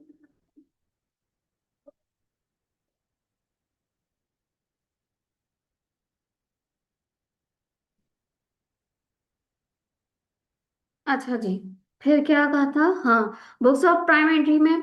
अच्छा, तो कौन कौन सी होती है? सेल्स डे बुक होती है जनाब, सेल्स डे बुक। फिर कौन सी होती है? Purchase day book. अब ये कौन सी होती है, ये सब नाम से अपने जाहिर हैं। जब भी सेल्स होगी तो आपके पास कहाँ रिकॉर्ड होगी? सेल्स डे बुक में। अब सेल्स डे बुक को अगर मैं फर्दर इसको ओपन करूं तो एक होती है सेल्स डे बुक और एक होती है सेल्स रिटर्न डे बुक। ठीक है, तो जब भी रिटर्न होता है माल, वो सेल्स रिटर्न डे बुक में रिकॉर्ड कर लिया जाता है। इसी तरह अगर मैं परचेज डे बुक को और ओपन करूं तो एक होती है परचेज डे बुक और दूसरी होती है परचेज रिटर्न डे बुक में। ठीक है, फिर आ जाती है और क्या है? Cash day book. इसी तरह आपके पास कैश डे बुक की बात आती है। कैश डे बुक में आपके पास, अगर मैं इसको और ओपन अप करूं तो एक होती है आपके पास कैश रिसीव डे बुक और एक होती है आपके पास कैश पेमेंट डे बुक। ठीक है, फिर आपके पास आ जाती है petty cash day book, petty cash day book, और फिर आपके पास आखिरी आ जाते हैं जर्नल्स। अब इनमें मिस क्या फर्क है? ये अलग अलग क्यों हैं? क्योंकि देखें, आपके पास सेल्स डे बुक में, परचेज डे बुक में सिर्फ क्रेडिट ट्रांजैक्शंस जितनी होंगी वो रिकॉर्ड होंगी। यानी जब भी सेल्स होगी क्रेडिट पे तो कहाँ रिकॉर्ड होगी बेटा? सेल्स डे बुक में। और जितनी क्रेडिट सेल रिटर्न होगी तो कहाँ रिकॉर्ड होगी? सेल्स रिटर्न डे बुक में। सेम इसी तरह जब भी परचेज होगी तो कहाँ रिकॉर्ड होगी? क्रेडिट परचेज की बात कर रही हूँ, कहाँ रिकॉर्ड होगी? परचेज डे बुक में। और जब भी रिटर्न होगी परचेज जो क्रेडिट पे आपने खरीदी थी ठीक है, वो कहाँ रिकॉर्ड होगी? परचेज रिटर्न डे बुक में। क्लियर है? फिर इसके अलावा जितनी पेमेंट होगी, अब पेमेंट के लिए आप कैश पेमेंट डे बुक में जाएंगे, और जितनी रिसीविंग होगी कैश रिसीविंग डे बुक में। Collectively cash day book, collectively purchase day book, collectively sales day book. Clear है? फिर इसके बाद आती है petty cash day book. Petty cash में समझ लें छोटे मोटे खर्चे। भाई बिजनेस चलाने के दौरान आप क्या कर रहे हो, जो खास कस्टमर्स आ रहे हैं, फॉर एग्जांपल आपके कुछ खास पुराने स्टूडेंट्स आए और वो न्यू उन्होंने कोर्सेज देखा, बहुत पुराने स्टूडेंट्स हैं, अच्छी बातचीत है। अब आप चाह रहे हो कि भाई वो आपके साथ एंगेज रहें, आपने उनको बुलाया, कॉफी वॉफी ऑफर करी, तो ये छोटे मोटे खर्चे निकल सकते हैं। इसके लिए क्या होता है, आप पेटी कैश डे बुक में इसको रिकॉर्ड कर रहे होती है। ठीक है? इसके अलावा जो बाकी ऊपर नहीं हुआ, यानी इन सबके अलावा बाकी जो रह जाती हैं चीजें, वो कहाँ रिकॉर्ड होंगी भाई? जर्नल में। कहाँ रिकॉर्ड होंगी? जर्नल में। जर्नल में वो तमाम चीजें जो ऊपर रिकॉर्ड नहीं हुई हैं वो रिकॉर्ड होती हैं, साथ के साथ एरर्स भी जितने होंगे वो कहाँ रिकॉर्ड होंगे? आपके पास जर्नल में। क्लियर है? यहां तक कोई सवाल? Very good. ठीक है, तो आपके पास जितनी भी फर्स्ट टाइम रिकॉर्डिंग होगी वो कहाँ? बुक्स ऑफ प्राइम एंट्री में रिकॉर्ड होगी। फिर बुक्स ऑफ प्राइम एंट्री के बाद कहाँ?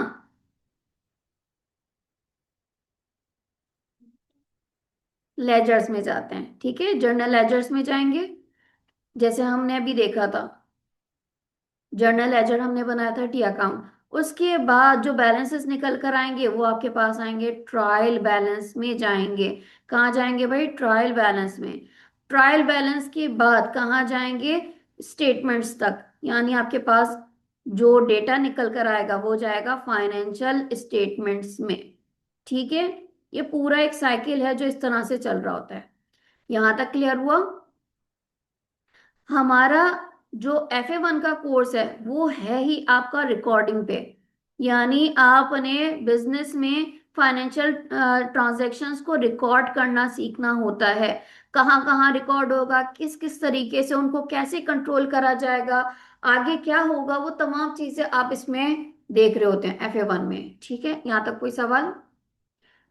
अच्छा जी, आगे बढ़ते हैं।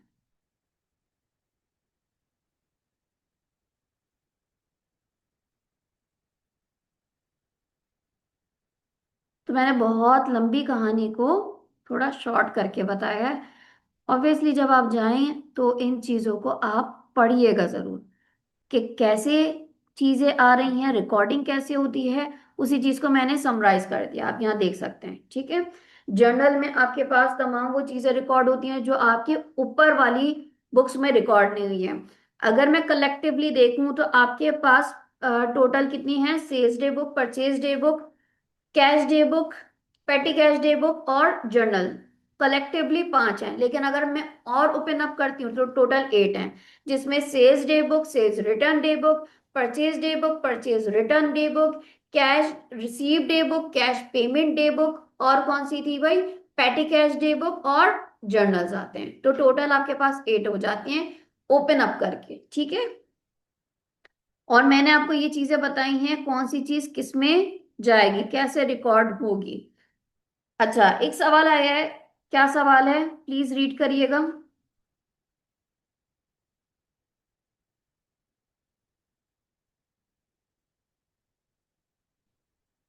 कौन से बुक्स के अंदर इंक्रीज रिकॉर्डिंग? हाँ, क्या लिखा है? State which books of prime entry the following transactions would be entered into. किस किस बुक में कौन कौन सी चीजें रिकॉर्ड होंगी। हमने एंट्रीज तो समझ ली थी, जो आपकी जर्नल में रिकॉर्डिंग होती है जर्नल एंट्रीज के थ्रू होती है, आपने वो समझ लिया। अब आप मुझे बताओ कि फर्स्ट टाइम अगर मैं इनको रिकॉर्ड करूँ कौन सी बुक में रिकॉर्ड करूंगी?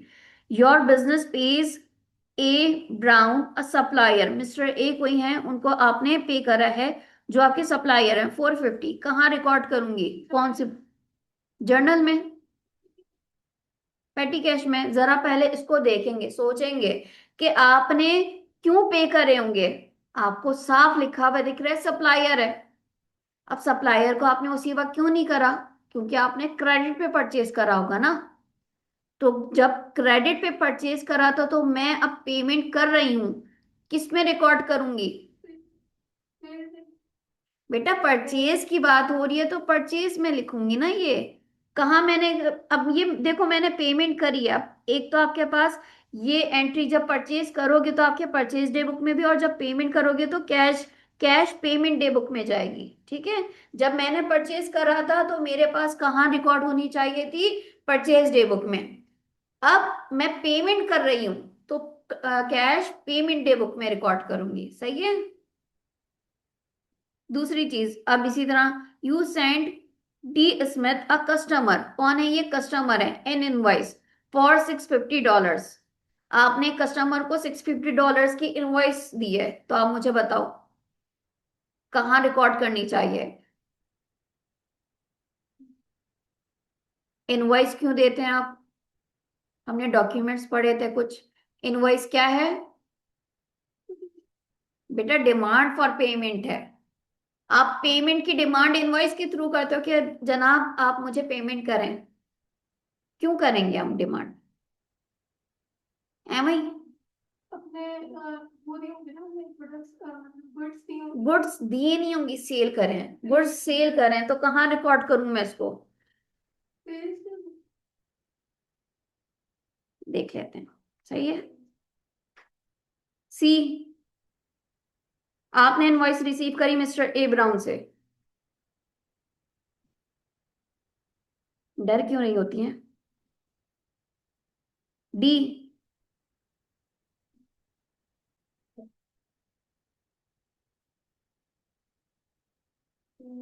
कैश को हम्म, पेमेंट कर दिया तो ऊपर जरा गौर करना। You send D Smith a customer N invoice 650। You पे डी स्मिथ 500। क्या है ये? पेमेंट कर दी है इनवॉइस की। इनवॉइस की पेमेंट कर दी है। आपको करनी थी, उनको करनी थी।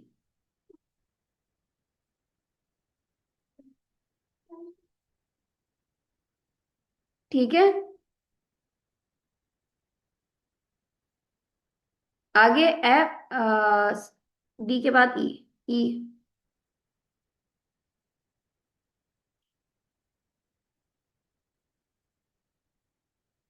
Sales return. आप बताओ। दोनों बताएंगी? हम्म। सेल्स रिटर्न देखो। F, purchase return. Quickly quickly quickly. आगे। Cash flow. Hmm. Cash flow. ठीक है। समझ में आई ये कहानी? ये तमाम चीजें आप पढ़ लेंगी। सही है। अब देखें, हमने क्या बात करी थी वो समझ में आ गई आपको कि किस तरह से हमने सबसे पहले सेल्स डे बुक में और परचेज डे बुक में रिकॉर्ड करा था। ये बात समझ में आई? अच्छा जी। फिर इससे रिलेटेड एक और बात मैं समझा देती हूँ।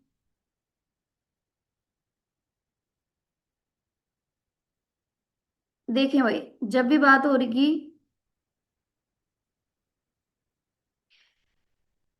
4 बुक की बात कर रही हूं मैं, किसकी भाई? आपके पास सेल्स डे बुक की बात। अच्छा, इसमें आपके पास sales day book, sales return day book, दोनों बुक की बात हो रही है। इसी तरह जब आपके पास आती है परचेज डे बुक, ठीक है, purchase day book, purchase return day book, ये तमाम किसके लिए बनती हैं? क्रेडिट सेल और क्रेडिट परचेज के लिए। ऐसा ही है। अच्छा, साथ ही साथ एक और चीज भी होती है। अब देखो, ये जब भी आपके पास रिकॉर्ड होगी सेकंड में, डायरेक्टली ये जर्नल लेजर में नहीं जाएगी। क्यों? क्योंकि आप जितने भी सप्लायर्स यहाँ पे आपके पास जितने भी गुड्स सेल कर रहे हैं उनके लिए कस्टमर्स की बात आ जाएगी। किनकी? कस्टमर्स की बात आ जाएगी। और जितने आपने परचेज करा है उनके लिए सप्लायर्स की बात आ जाएगी। ठीक है। तो आप क्या करते हो, तमाम सप्लायर्स के लिए, फॉर एग्जांपल आपका सप्लायर ए है, अकाउंट रिसीबल ए लिख दिया। सॉरी, अकाउंट रिसीबल की बात कर रही हूँ। अगर आपका कस्टमर है, सॉरी आपने सेल करी है, कस्टमर है, कस्टमर ए है, आपके पास लेजर ए का बनेगा। इसी तरह दूसरे कस्टमर का बी, इसी तरह तीसरे का आपके पास सी। ठीक है।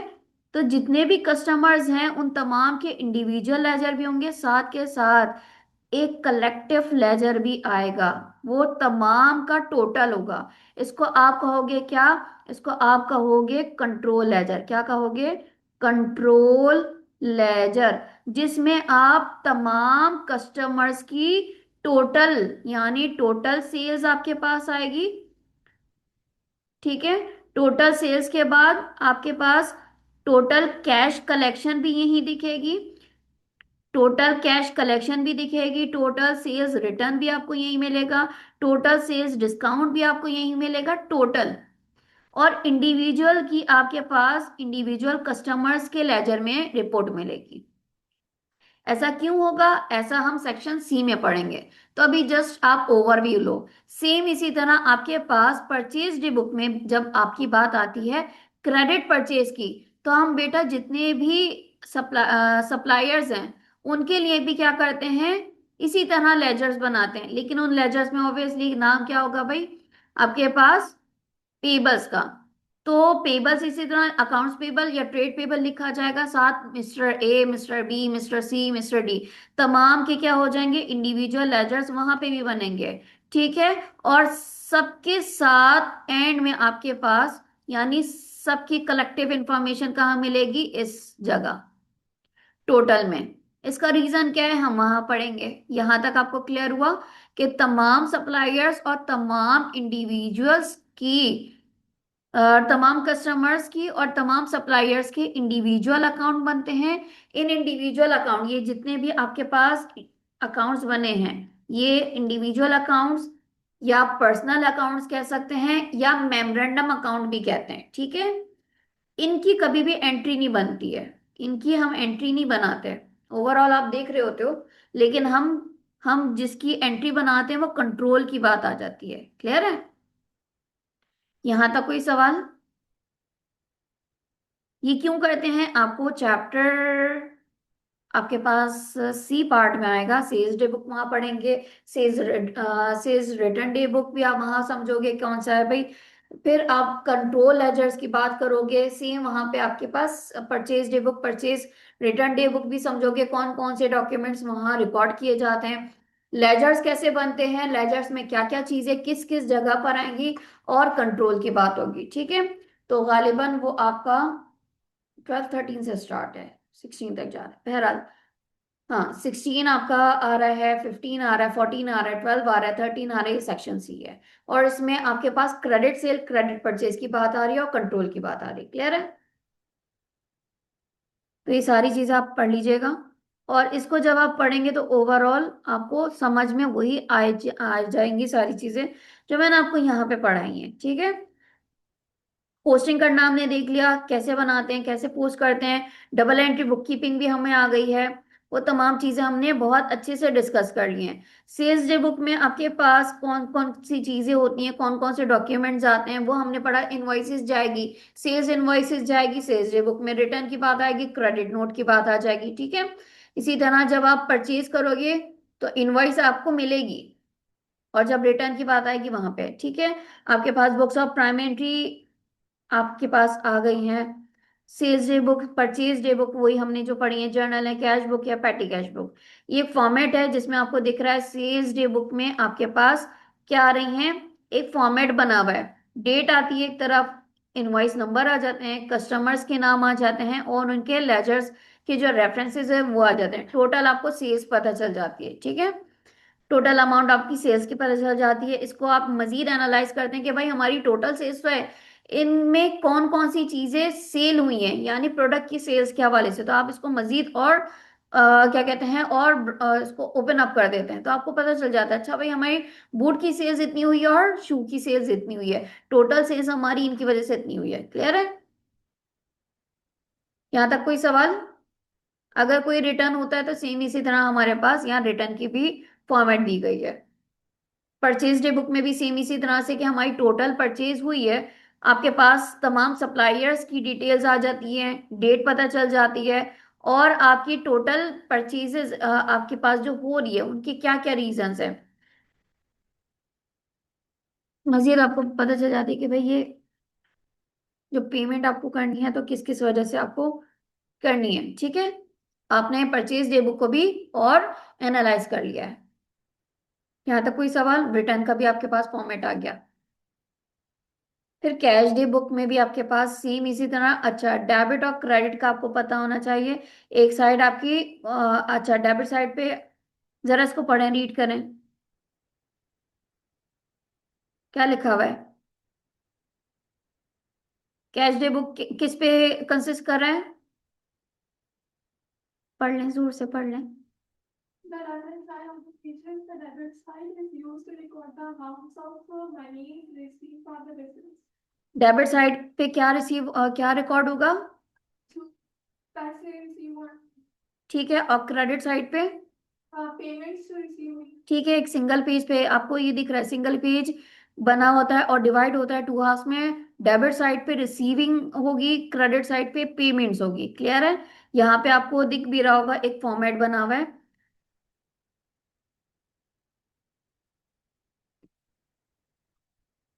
कुछ ये इस तरह से बना हुआ है, इसको जरा आप घर पे जाएंगे तो इसको और सही तरीके से देख लीजिएगा, ठीक है। अच्छा, यहाँ तक कोई सवाल? देन मैंने आपको जो बैलेंस बताया था, सीडी बैलेंस, सीएफ बैलेंस, आपके पास कहलाता है क्लोजिंग बैलेंस। डेबिट क्रेडिट करते हुए उस पीरियड, उस मंथ के आखिर में जो आपके पास बैलेंस आता है वो सीडी बैलेंस कहलाता है, या सीएफ बैलेंस कहलाता है, या क्लोजिंग बैलेंस कहलाता है। फॉर एग्जांपल, आपने जनवरी की तमाम रिकॉर्डिंग कर ली है। अब आपने जनवरी में कैश की डेबिट क्रेडिट जितनी बार हुआ, उसके बाद जो अमाउंट आपके पास 31 जनवरी को जो निकल कर आई, वो आपकी सीडी बैलेंस कहला रहा है, ठीक है। अब जब फैब में आओगे, वही बैलेंस आपको ओपनिंग में पहली फैब में दिखेगा, ओपनिंग कहलाएगी वो ओपनिंग भी कहलाएगी, वो आपके पास बैलेंस बीडी भी कहला सकता है, बीएफ बैलेंस भी कहला सकता है। मतलब क्या है? ब्रॉड डाउन बैलेंस या ब्रॉड फॉरवर्ड बैलेंस। सीडी का मतलब कैरेड डाउन बैलेंस या कैरेड फॉरवर्ड बैलेंस। क्लियर है? बीडी ओपनिंग, याद रखना, BD BF opening, CD CF closing, ठीक है।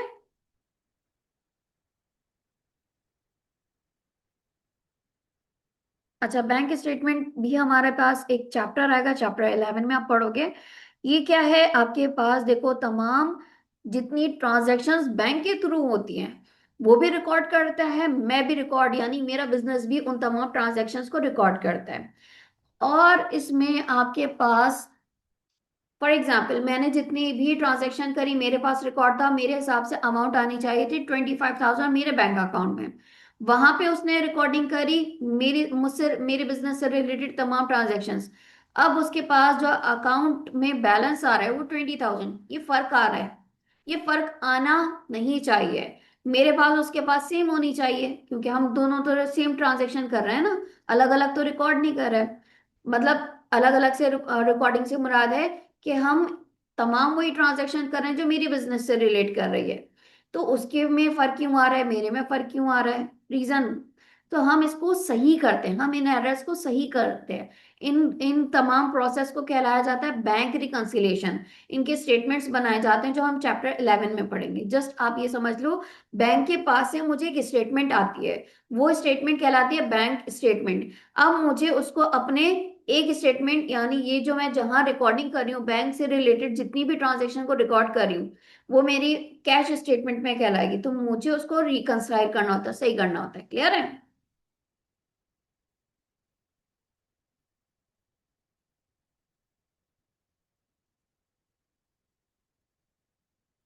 पेटी कैश मैंने आपको ओवरऑल व्यू दे दिया, ये भी हमारा चैप्टर 10 में आएगा, तो डोंट वरी, इसमें घबराइएगा नहीं, आगे आपके पास आएंगे।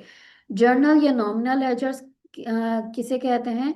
आपके पास जो फर्स्ट टाइम, जैसे हमने बुक्स ऑफ प्राइम एंट्री के बाद जितने भी लेजर्स पढ़े थे ना, वो तमाम, जैसे आपके पास कैश का आ रहा था, आपके पास बैंक का आ रहा था, ये आपकी जो रिकॉर्डिंग होती है जर्नल लेजर्स में जा रहे होते हैं, ठीक है। आपके पास जो दूसरे लेजर्स होते हैं, जो आपके पास अकाउंट रिसीवेबल और पेबल्स, वो जो कंट्रोल की बात आती है वो अलग होते हैं। यहाँ तक कोई सवाल?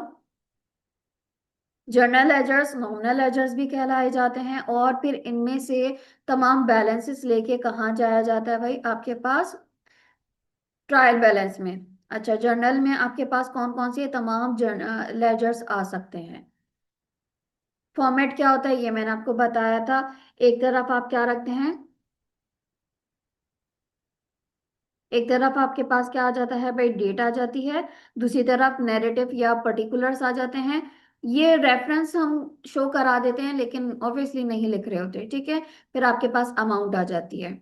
ये आपके पास डेबिट साइड है, दूसरी साइड आपकी क्रेडिट साइड है। दोनों तरफ सेम ही तरीके से डेट आएगी, नैरेटिव आएंगे, रेफरेंस आएगा और अमाउंट। क्लियर है यहाँ तक, कोई सवाल। ठीक है, फिर वही आप डेबिट क्रेडिट और डेबिट क्रेडिट करते जाते हैं। अगर एसेट हैं, एक्सपेंसेस हैं और ड्राइंग है, तो मैं कहती हूँ डेबिट साइड पहले टोटल करना, फिर उसको क्रेडिट में से माइनस करना। और आपके पास लाइबिलिटीज हैं, रेवेन्यू है, इनकम है। रेवेन्यू इनकम एक ही बात है। लाइबिलिटीज है, कैपिटल है और रेवेन्यू है, इनको क्या करेंगे, क्रेडिट साइड पे पहले टोटल करेंगे और कहाँ करेंगे, इसको डेबिट से माइनस करेंगे।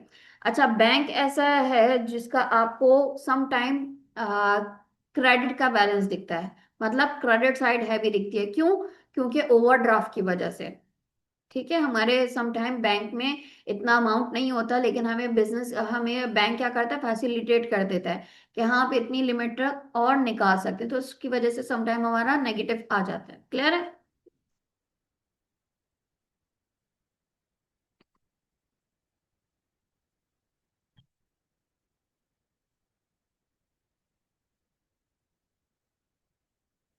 अच्छा, ये आप तमाम चीज़ें रीड कर लीजिएगा।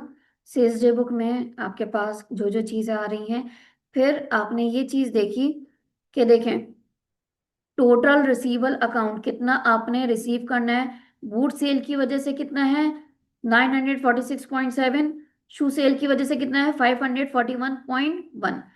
टोटल की बात होती है तो हम कहाँ रिकॉर्ड कर रहे हैं, टोटल रिसीवेबल अकाउंट। ठीक है, यहां तक समझ में आए। सेल आपके पास क्रेडिट पर आती है, इसकी एंट्री खुद समझ सकते हैं। Account receivable debit, CS credit. Debit हो रहा है, इसके डेबिट होने का रीजन आपने कहा सेल। सेल्स क्रेडिट हो रही है, आपने कहा इसके क्रेडिट होने का रीजन आपने कहा अकाउंट रिसीवेबल, जो हमने एंट्री बनाई थी। सेम परचेजेस के लिए भी हुई।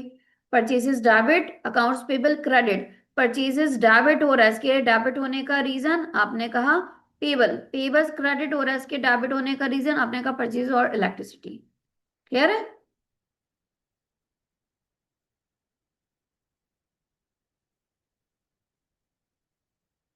अच्छा, आई गेस यहाँ तक रखते हैं, फिर इंशाल्लाह इसी को आगे बढ़ाएंगे नेक्स्ट क्लास में। यहाँ तक मुझे बताएं कोई सवाल। अच्छा, इसमें मैंने आपको sales day book, purchase day book में पर्सनल और इम्पर्सनल की कहानी बताई है। पर्सनल से मुराद इंडिविजुअल या फिर नॉमिनल, आपके पास जो मेमोरेंडम अकाउंट है वो। इनको आप रीड कर कर आएंगे। सीडी बैलेंस देखेंगे। फॉर्मेट देखना भी सवाल नहीं कर रहे हम। सीडी बैलेंस, बीडी बैलेंस इस तरह से कर कर आता है। क्लियर है।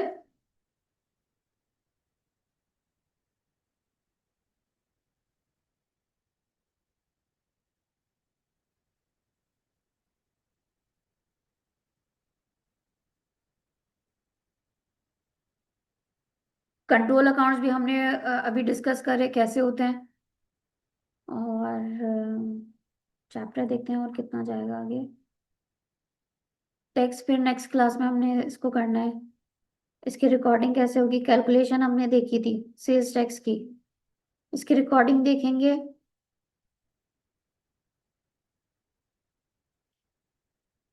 अच्छा, फिर यहाँ तक आके हमारा इंशाल्लाह।